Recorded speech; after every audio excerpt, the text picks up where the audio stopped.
Yeah, okay, thank you. I'm happy to be here in this famous institution. So many important things have happened here. You must have felt the mystical atmosphere while you were approaching the building, because we talk about mysticism. We talk not only about that. I wanted to give it another title originally. So you see, this is what we have now. If you show the next one, I want to talk about ecstasis, but I thought maybe that title is a bit, doesn't sound that good.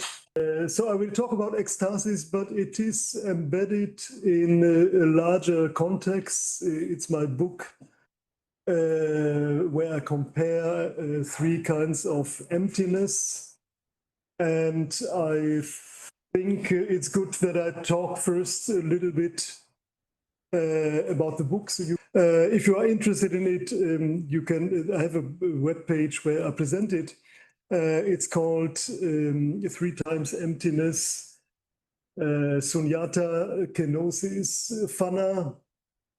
There is this presentation which is not too long, and if anybody's interested.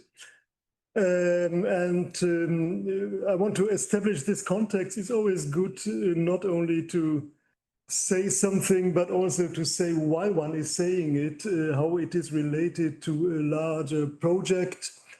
I talk about emptiness in three different contexts.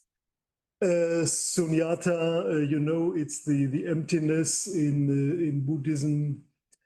And then kenosis is a Christian concept, which means emptying. I will say a bit more about that afterwards. But anyway, this kenosis sunyata comparison has been done. It was very popular in the 80s. Here in Japan, there were lots of writings about it. Lasted about 15 years, and I was working on that in the past.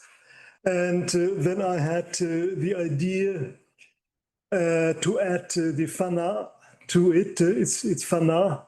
It's not just fana. The Arabs don't understand what I'm talking about if I say just fana. It's fana'a. That seemed original to me. The Kyoto school, for example, which has written so much about emptiness, they compared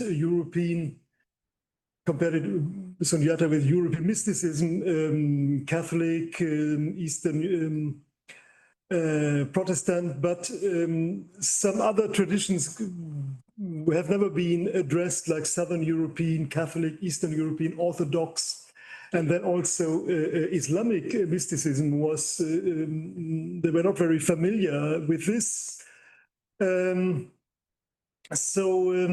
I always insist that what I'm doing is not comparative religion, but comparative philosophy. Because how can you compare religions? They are much too big. How do you want to compare Christianity with Buddhism? I mean, Buddhism, what is it? As soon as you say something, somebody can say, no, but it's not true for all Buddhism. So I compare certain philosophers, certain things that philosophers said with other things. And of course, they come from different traditions. But in the end, one does not compare the tradition, one does not compare the backgrounds. They come from different backgrounds, and one has to consider the background is important, but one compares ideas, concepts from philosophers and not the backgrounds.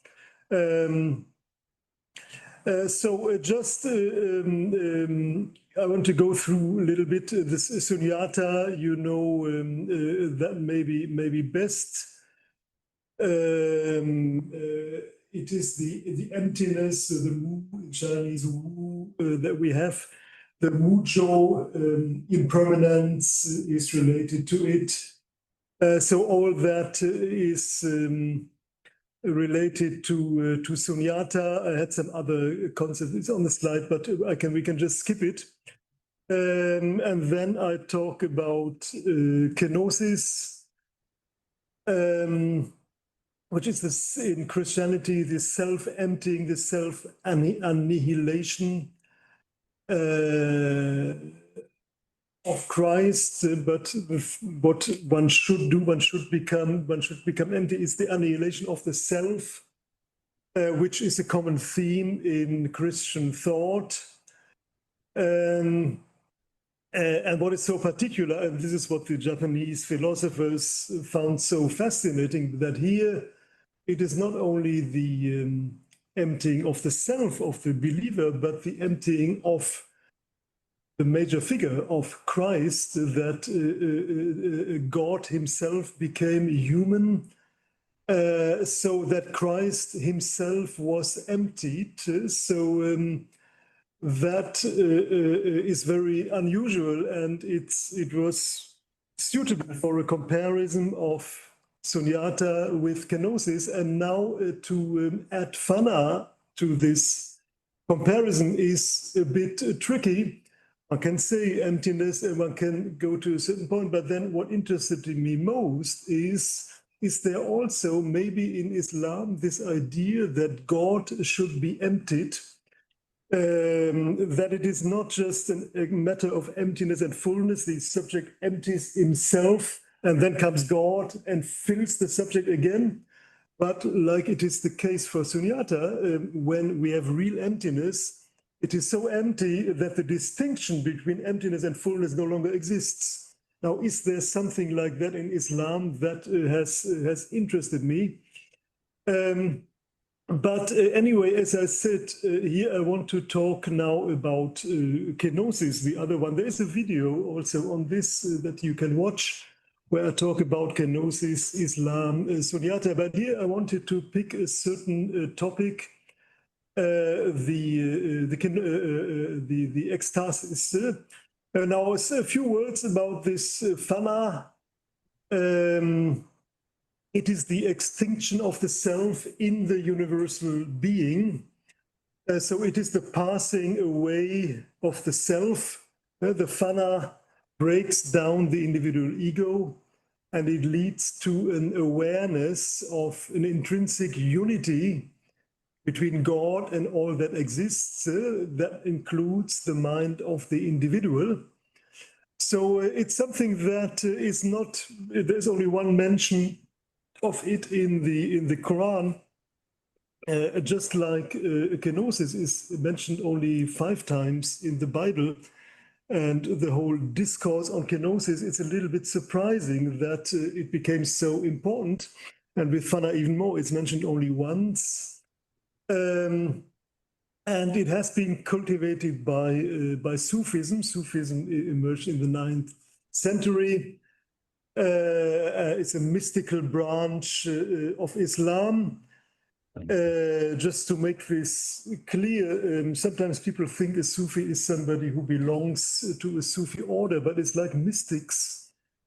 Sufi is the only word that exists in Arabic to say mysticism. There is no other word for it. If you want to say somebody is a mystic, you have to say Sufi in Arabic, in Persian, in Turkish. So the person might not belong to a certain order, to a Sufi order, but one can be more or less a Sufi, exactly like in mysticism.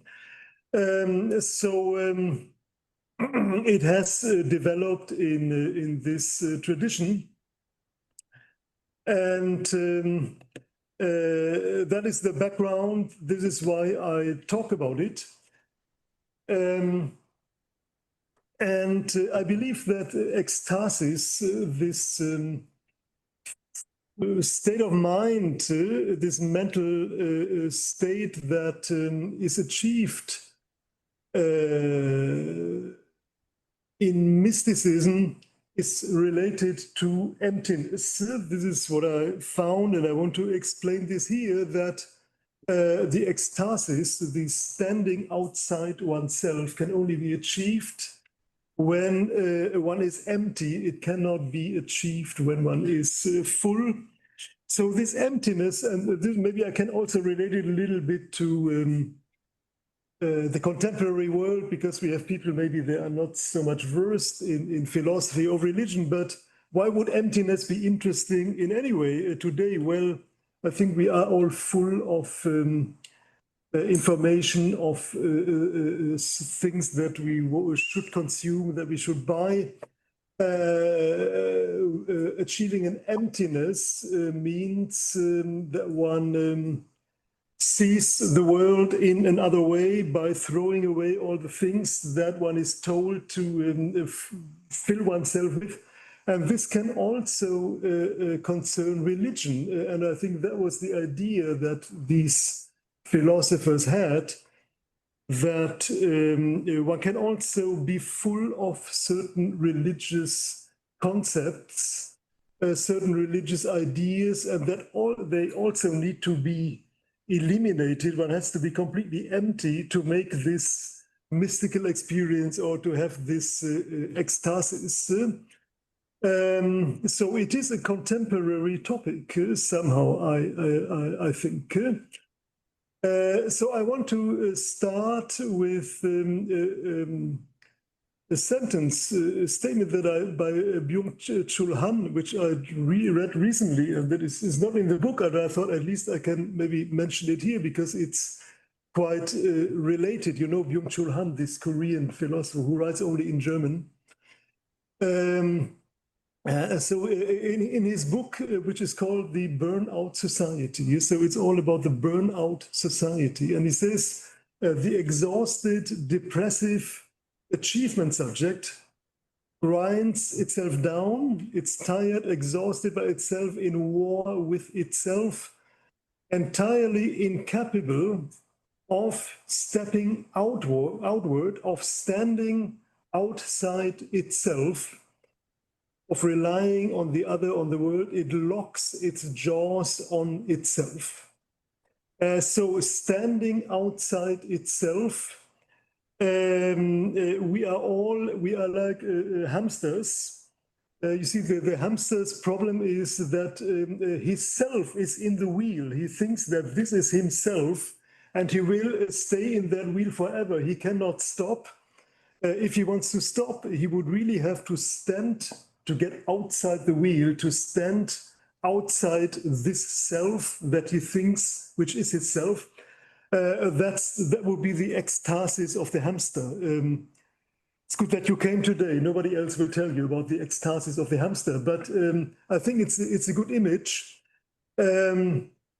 So that's what ecstasis is good for. There is an idea by Zahner, I don't know if you know him, from the 60s. He's no longer quoted, a specialist of Hinduism, but who also wrote on Sufism, who coined this word ecstasy, so the contrary of ecstasy. He calls that introverted narcissism.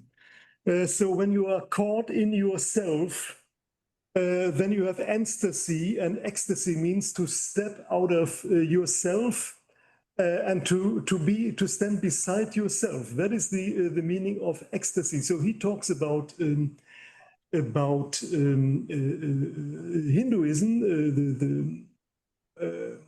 whatever, the Bhagavad Gita. There is on the Christian side, there's Yves Raguin, probably you know him, Jesuit who lived in Taiwan. He makes a similar point. He says the state of being dispossessed of the self as an exalted state of kenotic servitude is useful, and he finds that paradoxically this empty or this kenotic attitude leads to fullness in the sense of openness. When we are empty, then we listen, we are receptive, or maybe we contemplate while we are watching the world. So kenosis leads to a more spiritual fullness in the sense of non-narcissistic openness. So I can quote Yves Raguin, kenosis is the gateway to mutual understanding, and beyond this, to an intimate sharing that is the consummation of a relationship in union. By dispossession of the self, we are able to absorb the amazing riches of others, the persons in themselves as embodying a cultural tradition. So you see, it's all related, this sunyata, kenosis, and then I also think fana, because it overcomes self-centeredness. Self-centeredness in religion, you can have it not only for people, when they are so much in their religion that they can no longer see anything outside it. It can be for whole peoples, for groups of people. For example, one religion thinks that they are the chosen people. Well, this is narcissism. It's the same kind of self-centeredness.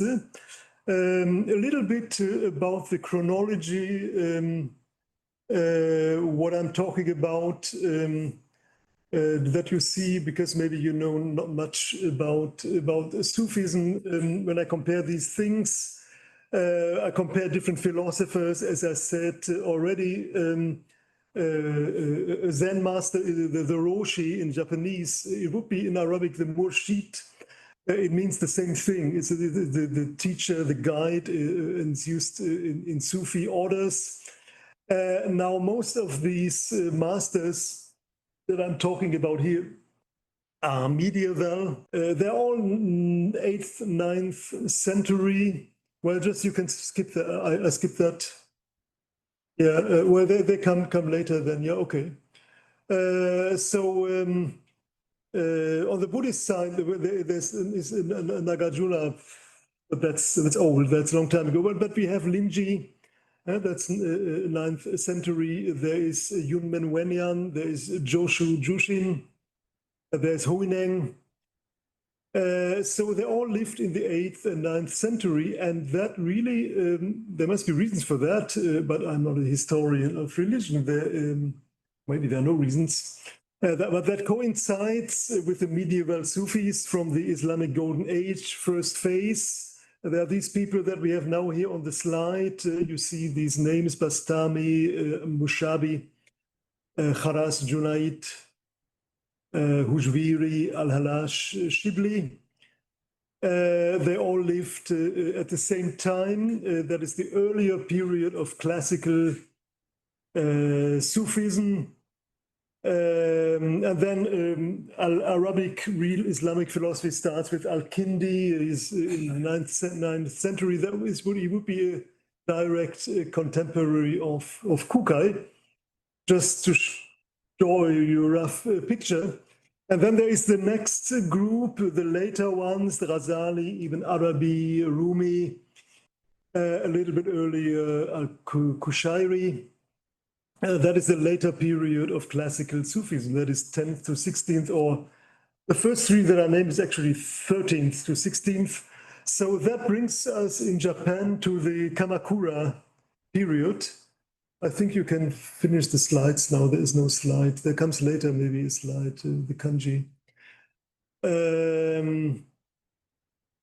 So that brings us to the Kamakura period. We have Dogen, we have the Pure Land school, we have Basui. I would like to add Ikkyu, actually, eccentric, a little bit like Sufis. And then there are on the Christian side mystics like Meister Eckhart, Silesius, Saint Gregory the Great, Simeon the theologian. They all lived also in the Middle Ages or almost, so I mentioned them too. So then I work very much with the Kyoto school. I have to say that because maybe some people want to criticize it, or they want to they wouldn't agree, but because the Kyoto school has so much worked on this, on sunyata, I take this angle plus Izutsu Toshihiko, without whom I would probably not have started this whole research. That was actually the starting point. So of course it's all limited. We never talk about all Buddhism. The Kyoto school is mainly Rinzai Soto. It's Dogen. Reinterpretation of certain Chinese teachings. It's Pure Land Buddhism sometimes. So I approach from that angle. And of course, there's a lot of other things going on in Buddhism. Theravada has not that much interest in sunyata. They are more into ethics. The Dharma is not sunyata; is more the Dharma, is the law, the ho in Japanese.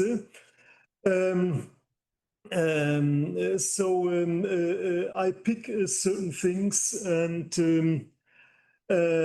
try to make a certain statement. That's how philosophy is working. So the whole project, I also gave it the title officially here, this lecture, Comparative Mysticism. And that might be a bit problematic because first we have to say, what is mysticism? And then is there mysticism in all these religions? And that is, of course, a big question. Mysticism aims at the unification with God. So normally it can only be carried out properly when one talks about theistic religions. But I apply it to non-theistic religions too, and I try to explain very precisely why by concentrating on other topics. And one of them is ecstasis, another one is contemplation, another one is quietism. So I think there is a relationship between various mystical attitudes. Mysticism has often been related to an altered state of consciousness, and certainly there is a parallel between the Abrahamic religions and Dharmic practices. I call it Dharmic from Dharma. Everything you see, well, I always oppose Abrahamic to Dharmic. So strictly speaking, in Buddhism, there is no ecstasy in the real sense of the term, but the contemplation, the meditation, maybe it goes down similar paths similar to those of ecstasy-based mysticism, just because that meditation, that contemplation also is not supposed to be subjective. Now, if it's not subjective, what is it? It is ecstatic. Often one thinks that, has been said that Satori is a kind of mystical experience that is subjective, but that's precisely what it is not. It is not a feeling, it is not a psychological state, it is not a subjective experience. It just tries to go beyond this. Many things have been said, sometimes long time ago, by people who are not quoted very much, but like Guénon, René Guénon, I don't know if you know him, or in studies, specialists of Islam. But I found it interesting, I found it fascinating how people can say completely contradicting things about mysticism, which would exist in Buddhism, which would not exist in Islam, which can exist only in Islam, but not in Buddhism. People had very different opinions. It's quite interesting.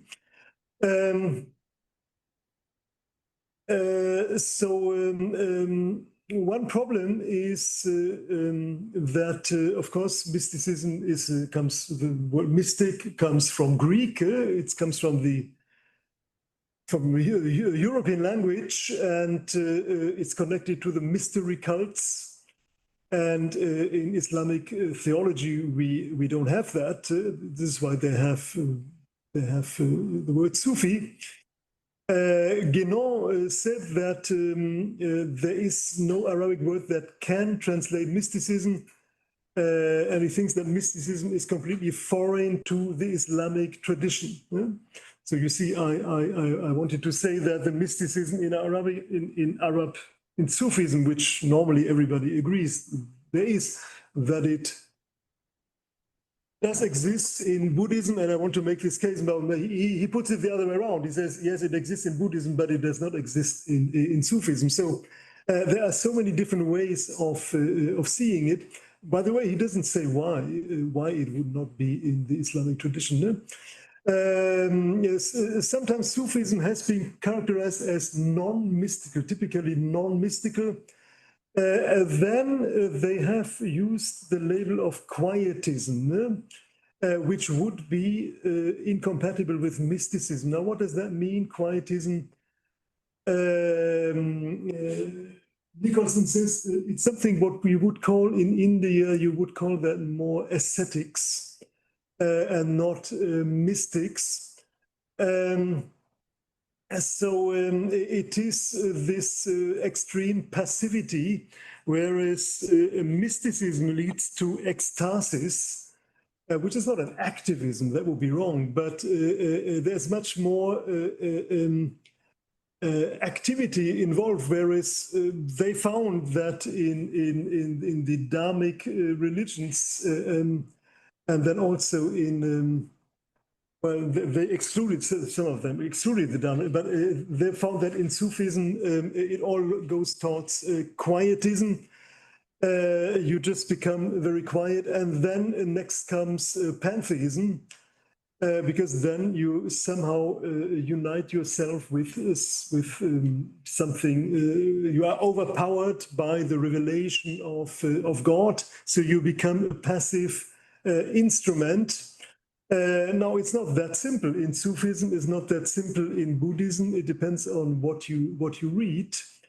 Then Buddhism and Taoism have also been classified as quietism. You think of the Wu Wei in Taoism: do nothing, do something by doing nothing. Well, what can be more non-doing quietism, and that would be completely incompatible with mysticism. That's what some people found. So the major problem is that this quietism appears to be incompatible with ecstasis, which is so important for mysticism. And people found that Buddhism and Islam are poles apart. What Christianity doesn't talk much about ecstasis in the Bible. There is something in Luke. Ecstasis gripped them all, and they began to glorify God.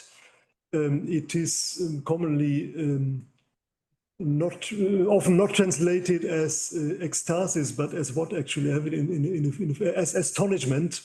But still, they talk about witnessing miracles. So maybe there is something like ecstasis in there.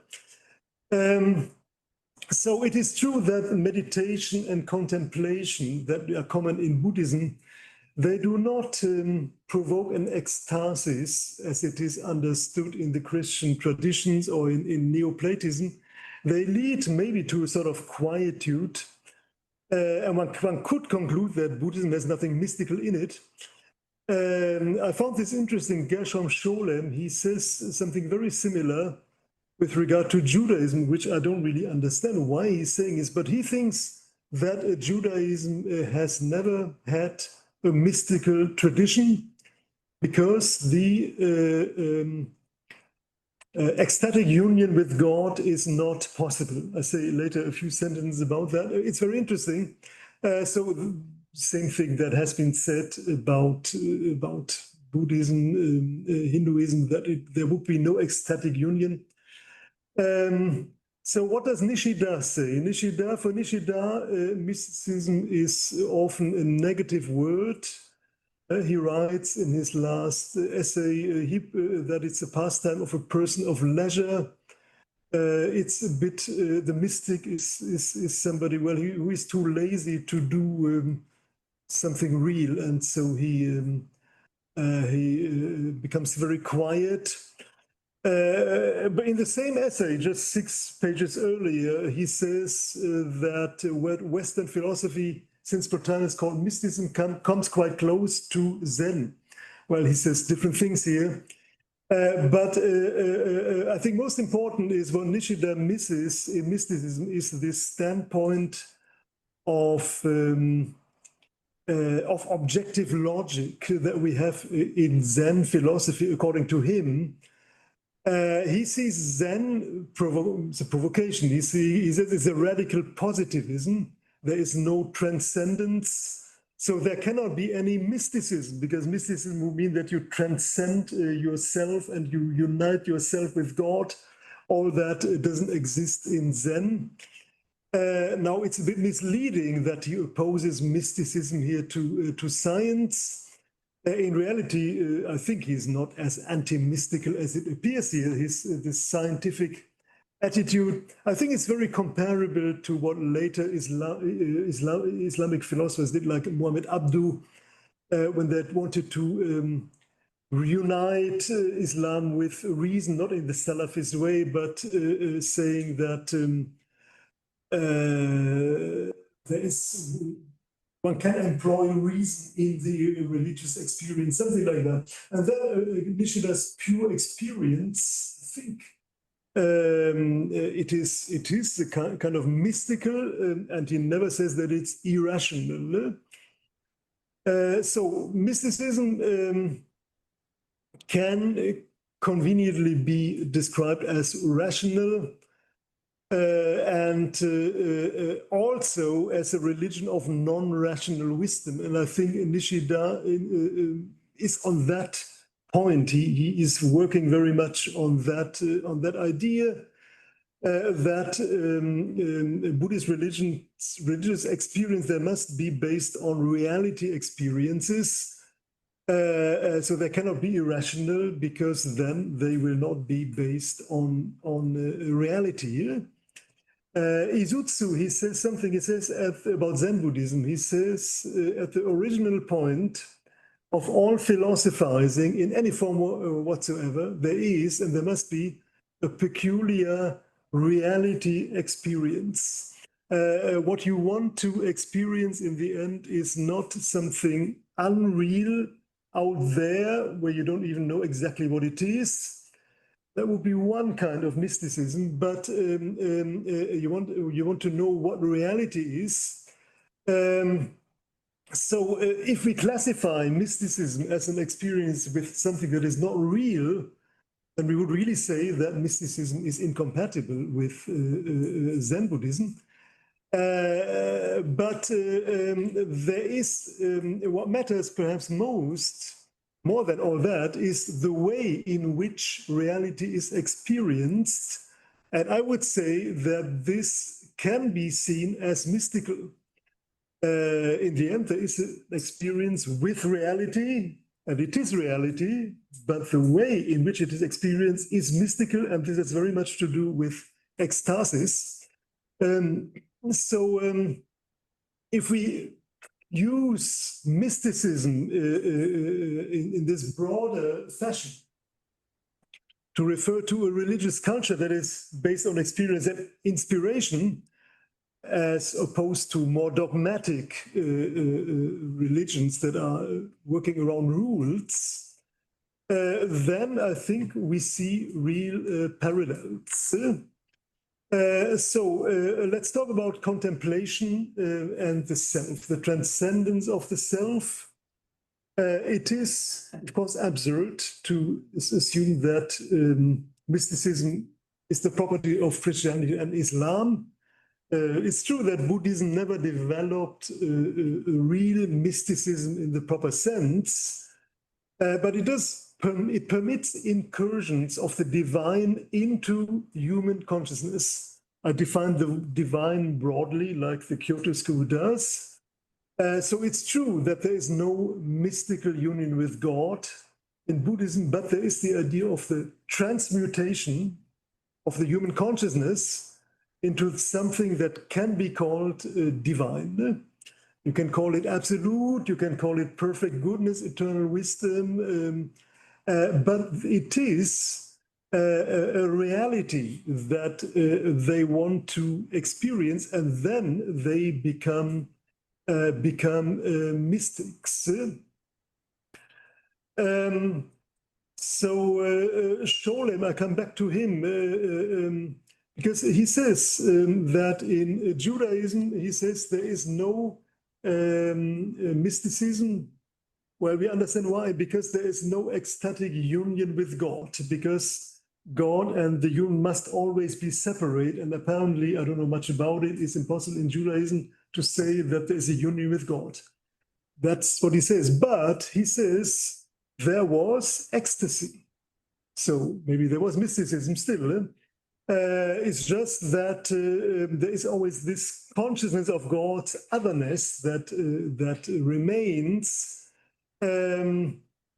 So that is perhaps not typical, but it's interesting that he sees it like that. So you have seen there are so many controversies about the existence of mysticism. How is that possible? It's very strange that people say so many different things. One says there's mysticism here, but not there. The other one says, no, it's just because it's there, it is not there. I think the key word is ecstasis. It means in Greek, standing beside oneself, and meditation and contemplation lead to mental states that sometimes very literally evoke this expression. In Buddhist tradition, it's brought about through reflection, contemplation. That is not alien to Christian mysticism or to Sufism either. I think this comparison can be conducted. Of course, contemplation does not lead to ecstatic raptures, but it leads to a state, the contemplation can lead to a state of standing beside oneself. Nishitani, he develops a concept of the ego that stands beside itself. When he says that no ego should be grounded only on itself. Think of a hamster, because that would be self-centeredness. He sees the Zen Buddhist ego as a non-ego or as an ecstatic ego, and he uses the word, the original self within the ego, as the home ground of the ego is at bottom ecstatic. So he calls this the ecstatic awareness of Dasein, which means that the finitude of Dasein is transcended. Now, maybe it's still no transcendence, transcendent immanence come together. That is a different topic. But in any way, we see there is ecstasis in Buddhism. So there might not be this rapture, but there is definitely a transcendence of the self, of seeing the world not through the usual self, but through non-discrimination. And that is only possible when you detach yourself from yourself. And then again, it doesn't mean that these mental states are beyond intellectual control, that the mystic is now plunged into an eternal night of non-discrimination.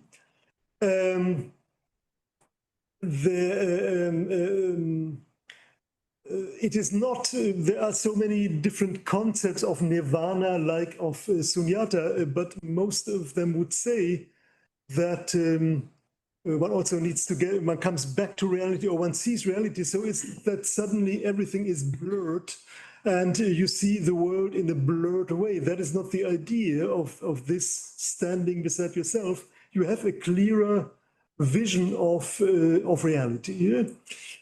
I have a little bit more here. So a koan is not mystical.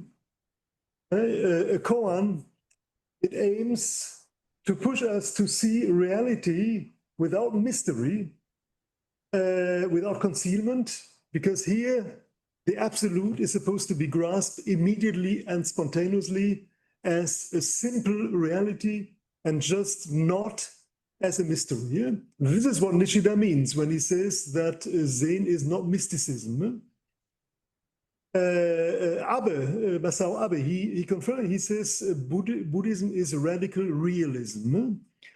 What Nishida writes in the essay from which I quoted already, the mystification of the absolute should rather be seen as the result of Western logic that divides the world into the objective and the subjective. So the ultimate ground of reality, since it is not an objective reality, can only be grasped as something that is subjective.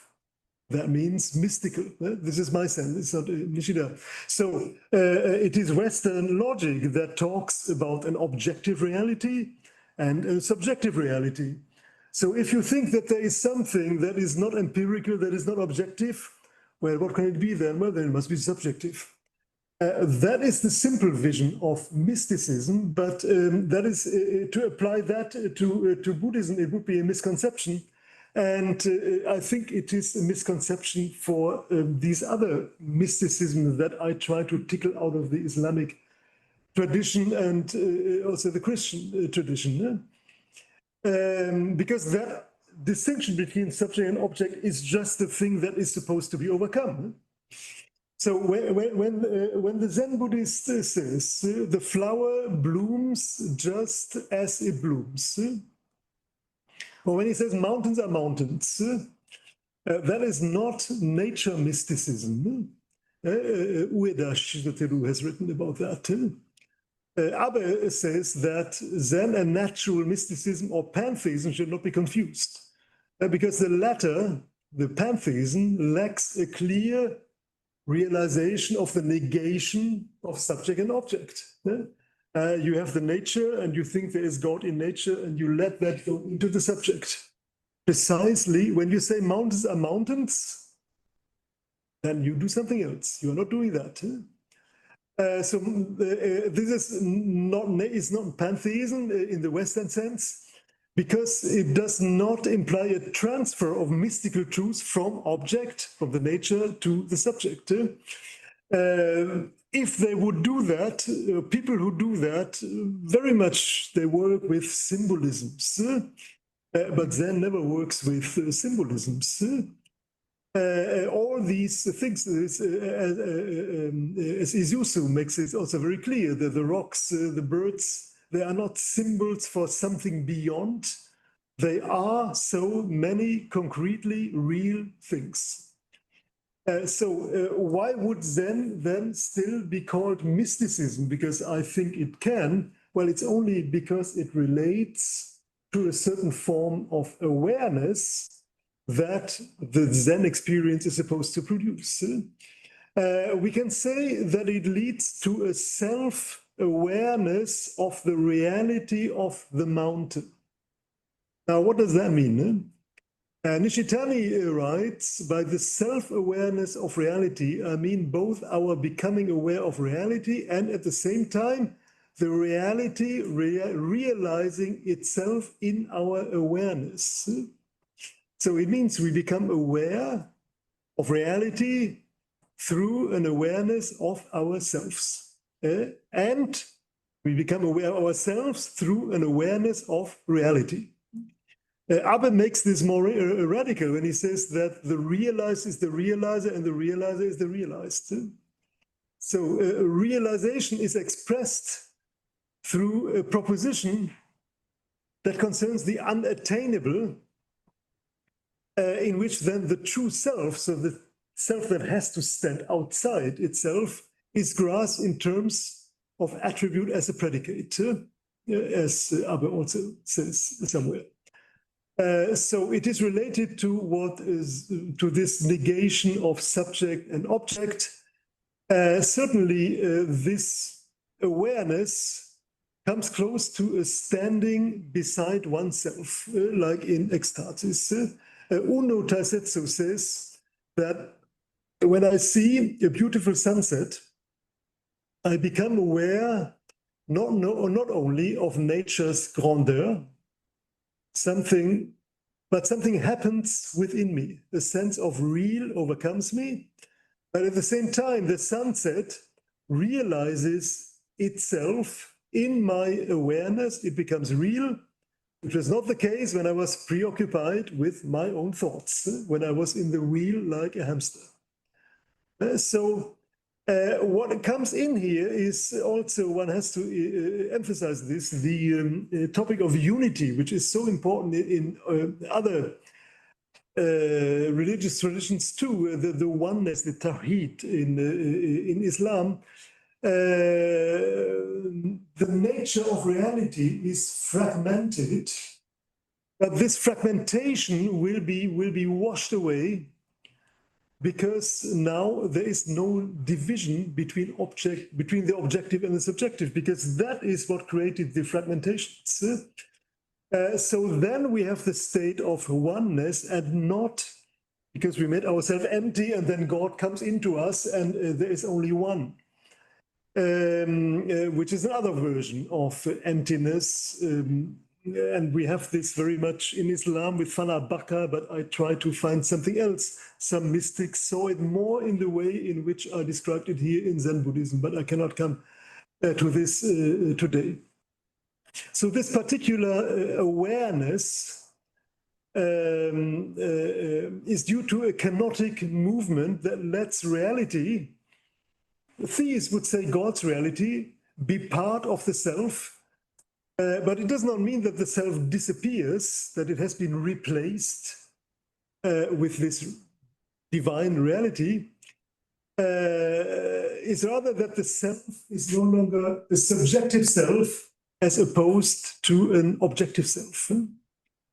One more example by Uno. He says, when I hear the delicate penetrating sound of a bamboo flute played by a master, I'm taken to another level of reality that transforms my whole being.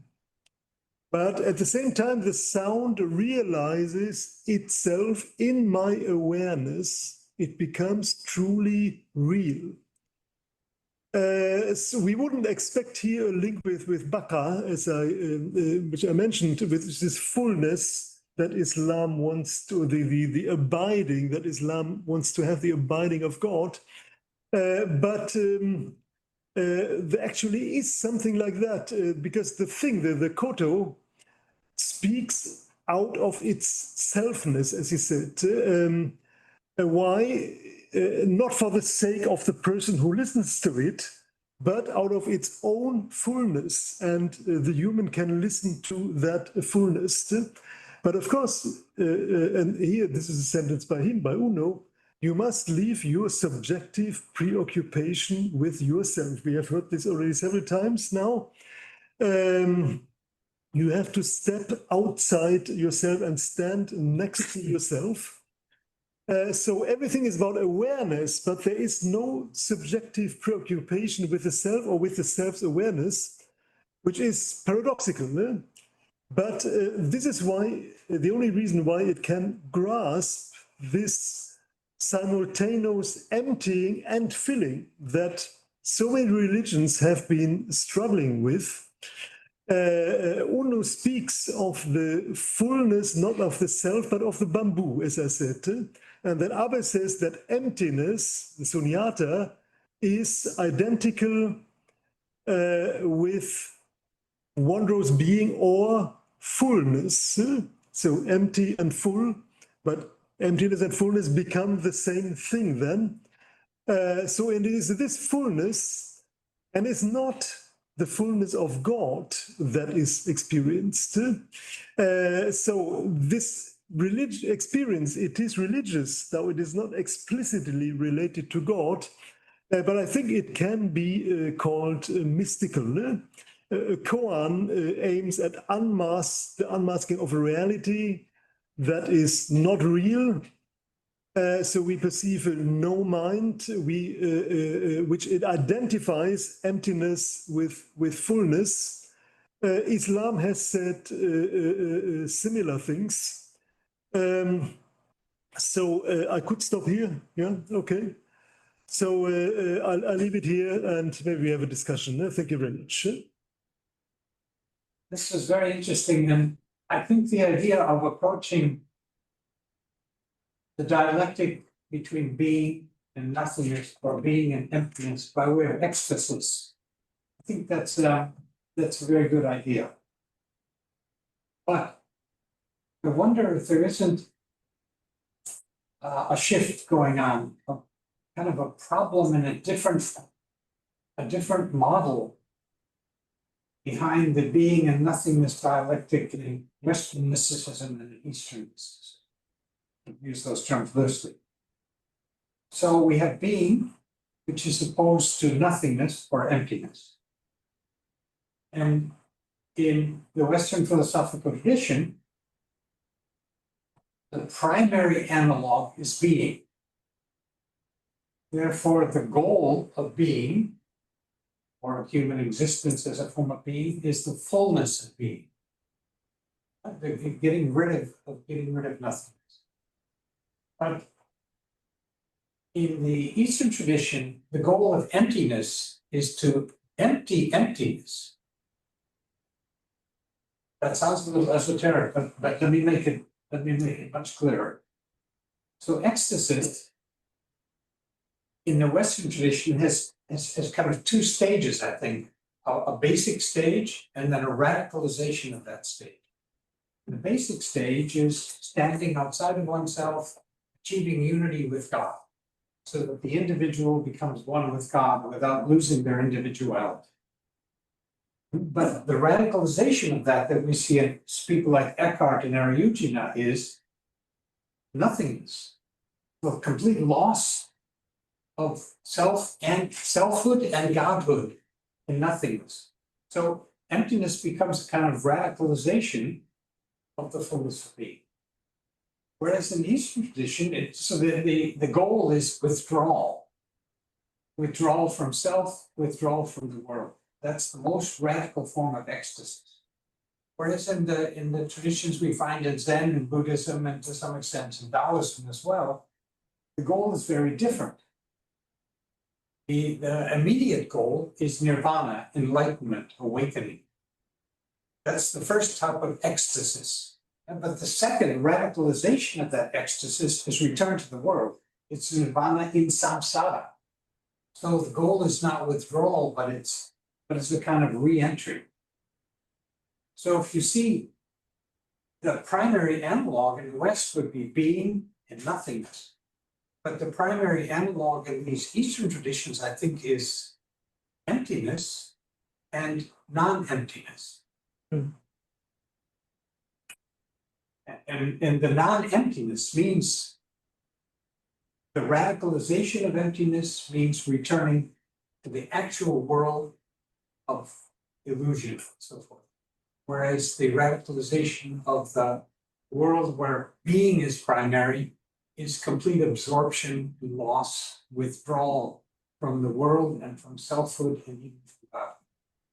So there are overlaps in the idea of ecstasy, I think, in the two of them.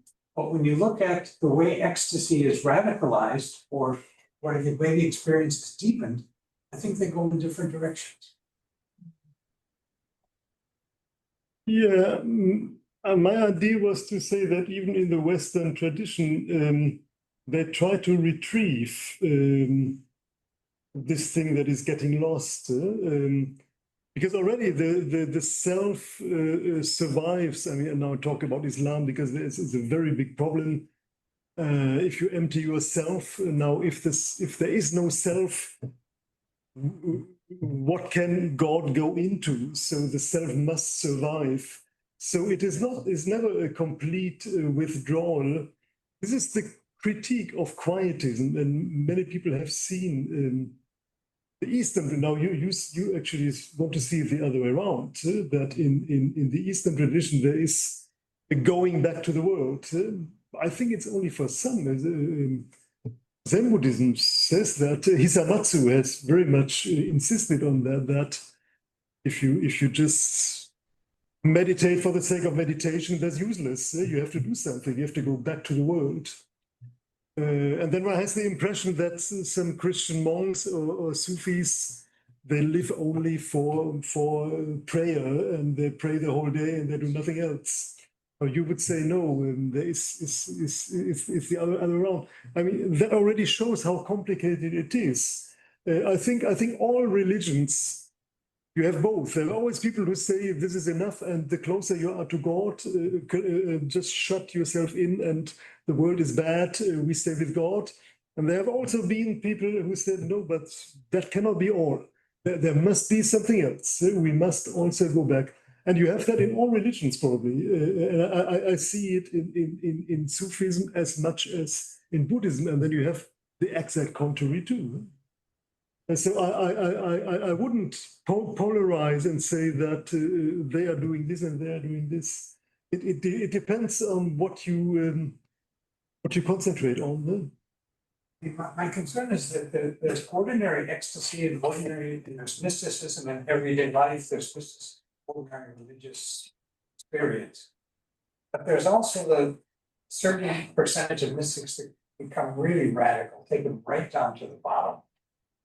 These mystical giants, I mentioned Eckhart and their aging. But that's all, and they end up in nothingness, in emptiness. So it's not that other side's disappeared, it's been radicalized, it's been transcended. And in the East, the most transcendent people are the people that return to the world. The Nirvana samsara. That's the way that the Judaism ends, right? The return to the world. That's the most radical form, I think. And I think the radicalization, the goal of radicalization is different. One is withdrawal, and the other one is re-entry. And I don't say everybody goes there. There are very, very few mystics. People may have flashes of mysticism, but will really live it out. I think there are very few. But ecstasy is an ordinary experience. Yes, I think that's the word. I find that really interesting. Sorry. Can we say just an addition to what Jim was saying? Can we say that they may be different, but like there's no like opposition? Like since that you're talking about you talk about these overlaps, and so I was thinking that maybe when Jim was explaining the differences between Western and Eastern mysticism, he was talking about different directions. So I was thinking about maybe there's a different idea of temporality that we can put in these two different contexts. Like, since that Jim was talking about a return to the world, like, I was seeing this as a sort of circle rather than, having a much more, well, speaking about return, right? That there's a peak and then, you're going back to where you were before. Like, I was imagining something, I was trying to visualize possible movement here. On the contrary, if we focus our attention on Western mysticism, maybe, I don't know, speaking about possible visualization, I would say that maybe it's much more, maybe like a straightforward trajectory, or like an arrow could be, I don't know, I was thinking about something like a line, a movement that goes from a larger area to a very specific point in time in which you're trying to pierce that point, to go behind that point. I don't know, I was thinking about temporality as a possible term that can help to contextualize temporality, like, a different idea of time that we can, I don't know, we can rely on when we want to visualize these differences in a possible way. I was thinking about that simply because, Jim mentioned the word return, and then I was thinking about this withdrawal from oneself, like, that reaching a threshold where there's something that you are unable to describe at some point after that. So maybe like a trajectory, like a straightforward line, or like an arrow could be a good image for that. That it was, as I said, it was just a comment that Jim's questions made me think of. So I was thinking that I don't know if in your book you discussed, you expand your discussion or your analysis on temporality. One could say, but it would lead us somewhere else. Maybe the temporality I'll ring some bell, but I think we shouldn't go into that. Okay, no, because maybe I'll someone, a mystical person feel, and his or her their relationship with time when they experience something, when they trying to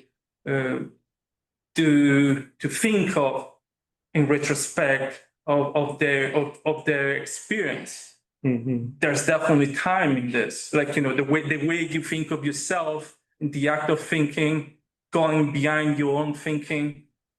Time is definitely involved because it is an experience that goes behind the very definition of experience, maybe, but there's definitely time. I mean, we need to include this because otherwise we're speaking about, you know, in a sort of a temporal dimension, but it's false because we're living in temporality.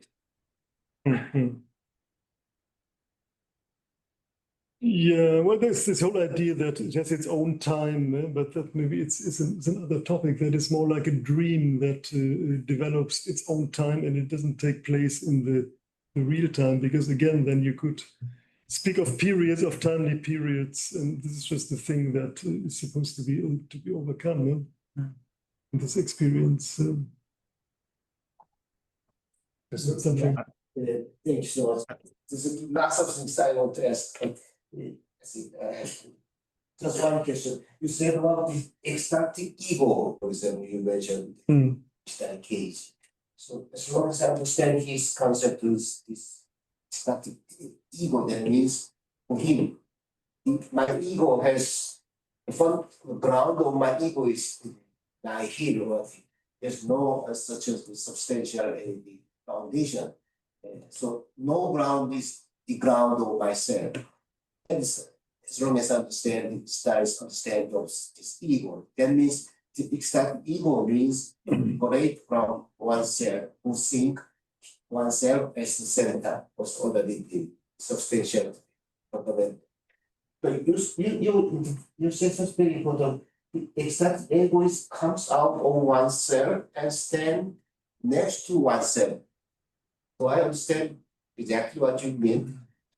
So listening to that phrase, I imagine, I don't know, I have understand you correct, but for example, I see myself. So for example, I think I am playing on the stage and I stand next to myself. Then I see as audience, see what I am playing on the stage. If that is the what you understand as the exactly ecstatic ego, isn't it another form of the attachment to oneself? Or No, it should be overcome. I think there is this funny story that's from Sufism. Shibli, one of the crazy Sufists, he wanted to be alone with God. He wanted to be alone with God. Alone with God. But he wanted to be completely alone so that even Shibli would not be there. As he wanted to be so alone with God that even he himself wouldn't be there. So you see, in the end, you cannot do that thing with logic. It's just an overcoming of logic. So if you still see yourself and standing beside yourself, then something is wrong. This is just a thing that should be avoided. maybe we can find some similarity. For example, when Nishitani says the I-out-down relation Jainism. So yeah, something like that. It's not speak on my ground. In that sense, the Tao is what I can say. That deprive my ground. And in that very sense, Tao is my ground, my foundation. So maybe it can be, I want to be alone with God. I don't know whether it can be similar between them, there's similarity, but I think I can imagine something similarities. So I want to be alone with God, or I want to be alone with my wife, or I want to be alone with my best friends. Without yourself? Yeah. That give us something to think about ourselves. Yeah. It's an interesting concept, yeah. Thank you so much. So people online, if you want to enter the discussion. Yes, someone? Hello. Joe, please. Hi. Thorsten, thanks very much. I hope you will give me that text for the Japan Mission Journal. I disagree with one thing you said, that quietism is not mystical. At least I think quietism is absolutely mystical. So much so that I even talked about Buddhist quietism as an important idea. But surely Fénelon, the maxims of the saints, les maximes des saints, and Madame Guyon, she might have been historical and so on, but surely they belong to the world of mysticism. I fully agree. I just presented that to show how many controversies there were, and this idea that quietism is not a mysticism that comes from Guénon, and then Nicholson, this 1915 scholar of Islam, he says the same thing about Islam, and then Guénon says it. So I just want to show how complicated it is, and that people use the idea of quietism. I mean, quietism is not a very important word, I would say. One can live without that.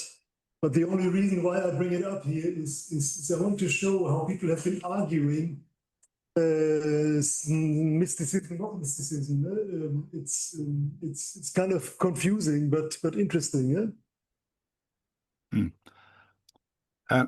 Who was that man you mentioned who had said quietism was not mysticism? René Guénon. Guénon, I see. Yeah. René Guénon, I see. Isn't he a kind of dubious source? He's a great influence on Steve Bannon. Is he? Oh my God. But along with Julius Evola, you know, Evola, the Italian fellow, they're all very iffy people, I think. Yeah, no, he is dubious. I mean, this whole group with Chouan and all these people. But still, I mean, sometimes there is an interesting sentence, there's an interesting reflection in there, so that I think one can look at it. And when one studies Sufism, I think one reads Guénon automatically. He's still kind of important, but of course, I didn't realize that. To be taken with a grain of salt in everything, kind of like Jung, a little bit drifting away sometimes, very often actually.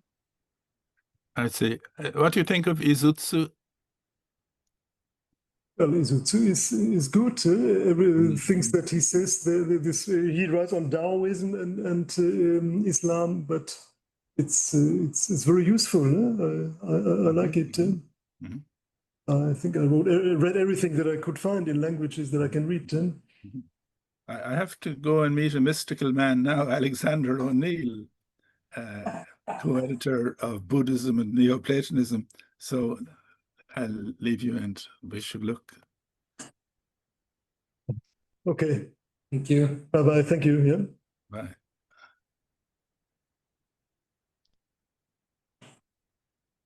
Other people want to put a question or make a comment? I could just jump in quickly. Yes. Okay, my name is Logan. I'm joining you from Kyoto right now.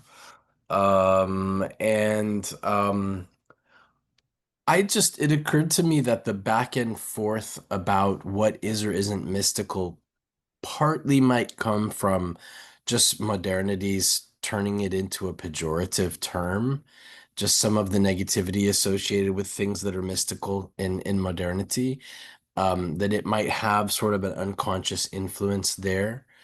And then I also wondered, you know, the idea that mysticism is a union with something, or you know, it's a union with something outside of yourself. That seems to me like very close to the idea of unio mystica, and maybe part of the issue is that that's very culture and religion specific. And I wonder if maybe it wouldn't help to think of mysticism more as direct experiencing. Because if you think of it as direct experiencing, then Satori is mysticism, Fana is obviously mysticism. You know, does it help maybe to broaden the definition a little bit? And that's Yeah, well, I think I try to wrench it away from this negative definition of mysticism just by saying it does not lead to something blurry. It does not make things unclear that were unclear to begin with, but somehow unites us with something that remains unclear. I think that is the bad definition of mysticism, and often it functions like that. But more like Nishida sees Zen Buddhism, it leads to clarity. And I think it is possible to see mysticism like that, because when there is the ecstasis, when there is the standing outside oneself, what's the purpose of it? The purpose is to leave behind the prejudices or the usual way of seeing, and then things become clearer and they do not become unclear. And you are not uniting yourself with something that you barely understand, because it is mystical, but it's rather, well, reality is seen in a non-mystical way, paradoxically. Yeah? But for that, you need some mystical devices. First, you need some trick. Yeah? I think the whole Zen Buddhism is, for me, it's a little bit like that. I mean, koan, what is it other than a trick? It's a trick that you trick your brain into something, and then you see the real thing. So I think mysticism can be seen in the same way, but most of the time it hasn't been seen like that. So in other words, so whereas like modernity thought of mysticism as irrational, a new emerging way to think of it is that it's kind of clarifying, actually. Yeah, like what Nishida says about Zen, that it's just logical and it's rational, and because there is this immediacy. Yeah? If anything is unclear in the world, it is because the subject cannot properly understand the object. Either because the object is unclear, or probably because the subject is not able to grasp it, because the subject has deficiencies. So if you eliminate the difference between subject and object, then you have solved that problem. But of course, that's the most difficult thing to do. For that, you need some tricks, but that's what they are trying to do. Yeah. Thank you. Thanks very much. And yeah. Can I also come in with a remark which sort of builds on what Adam you've just said about mysticism and having a really bad reputation in some ways. I think it has to do with the idea that it's associated with irrationalism, and somehow your insistence, I think, as part of the presentation of the debates on mysticism, your insistence on being a mysticism being rational and based on reason, and Zen experience being based on reason, as Nishida said, might be part of the problem and part of the answer to the problem, because I think he also said, or probably implied more than said, that ecstasis, the experience of being beside oneself, implies overcoming logic, the sort of Western binary logic of subject versus object, this versus that, being able to think differently. So do you think it's to some extent not fair or incorrect to say that it is an experience based exclusively on rational thinking, on reason, or is this because perhaps the insistence on being an exclusively rational experience has to do with the possibility of communicating it? So whereas things that are perfectly, beyond binary logic, which we normally use to communicate things, remain inaccessible. So insisting that it is somehow within our grasp, within our rational grasp, is also linked to the possibility of communicating it. Well, everything one can only say yes, but this is just the problem. You can always say he wants to overcome the rational logic, but this is a very logical project. The only reason why he wants to overcome reason is that with his reason he thought that this is the best thing to do.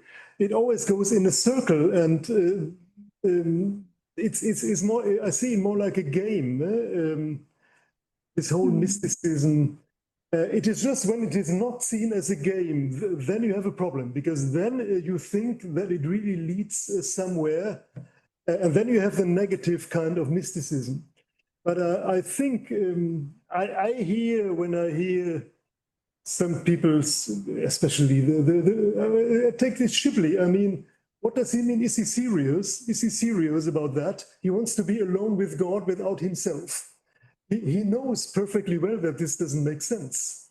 But it's just a trick. It's just a game that is played, and it has some meaning. It leaves you somewhere. But if you take it literally, and you think that that is now an ideology, or that that is a rule, and you turn it into a dogma, and you will do exactly that, you end up at exactly the contrary what you wanted to have. So all these things, yeah, we probably cannot get rid of reason, just because, as Jim said, we are going in a circle, and we always come back to reason anyway. We cannot live without reason. But already the fact that we are aware of that problem, that is already something. It's a bit like Kant, that we are aware of our own subjectivity, that everything is just subject. And it cannot be changed, but at least we are aware that this is the case. So there is no answer to that, I think. But we can just analyze it up to a certain point, and that's all we can do. Thank you. No, that's really helpful. If you could send the link to your book again, I don't think I could get. It's not a link to the book. I have a presentation where I presented. The book is not yet out. Oh, it's not yet out. Oh, sorry. Okay. But you can read some things maybe that you are interested in. Yes. Yeah. Thank you. You can give a look to Professor Botz's homepage. Yeah, there you find it. There is a picture of the cover, and you click on it, and you will find it quickly, I think. When you mentioned Nishita's criticism of mysticism, that was also shared by Tanabe, maybe much more strongly. And I think part of the reason is that the connotation of the Japanese term is very different from the connotation of the English term. The Japanese always means the secrets of divine secrets. It has to do with God. Whereas the Western suggests the mystery religions. It would be more like the Japanese Mitsugi, or maybe even Mikkyo. So experiential and unknown and difficult, and non-rational, irrational. But as soon as you talk about mysticism, then you're talking about these people who are talking about union with God, and that's not necessarily the case for us. But I think part of his rejection is simply a result of the connotations of words. Maybe, yeah. Thank you, Thorsten, once again for your wonderful talk.